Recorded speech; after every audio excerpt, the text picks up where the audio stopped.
Break নেই ভাই।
Cycle র্যালিটা হচ্ছে দুইটা উদ্দেশ্যে করা হয়।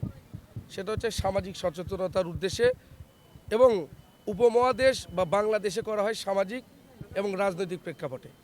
আজকের যে সাইকেল র্যালি, আপনারা জানেন যে আগামীর প্রধানমন্ত্রী, যাকে আমরা বাংলাদেশের ভবিষ্যৎ ভাবি, তার নিরঙ্কার জনাব তারেক রহমান এই আসন থেকে প্রতিদ্বন্দ্বিতা করবেন। উনি পরিবেশ নিয়ে যে কাজ করতে চান, তার মূল উদ্দেশ্যটাই ছিল যে সারা দেশে 25 কোটি গাছ লাগাবেন উনি, এবং উনি 19,000 কিলোমিটারের মতো খাল খনন করবে। এবং পরিবেশ নিয়ে ওনার যে চিন্তাধারা, এই সাইকেল র্যালির মাধ্যমে আমরা তার এই আসনের সবাইকে এবং সারা বাংলাদেশের মানুষকে জানাতে চাই যে সাইকেল র্যালির মাধ্যমে যে সচেতনতা এবং পরিবেশ বান্ধব যে চলাফেরা, সেটা আমরা এই সাইকেল র্যালির মাধ্যমে আজকে সবাইকে বার্তা দিতে চাই যে পরিবেশকে বাঁচলে আমরা বাঁচব। আগে পরিবেশ বাঁচান, তাহলে মানুষ বাঁচবে, তাহলেই দেশ বাঁচবে। এটা হচ্ছে তার প্রধান বার্তা। যদি পরিবেশ বেঁচে থাকে, ইনশাল্লাহ দেশও ভালো হবে। জ্বালানিমুক্ত বাংলাদেশ হলে হবে কি, পরিবেশটা সচেতন হবে, এবং এই সচেতন পরিবেশ হলে মানুষের অক্সিজেন বাড়বে, মানুষের বাঁচার ক্ষমতা বাড়বে। এটা হচ্ছে এই সাইকেলের একটা প্রধান উদ্দেশ্য।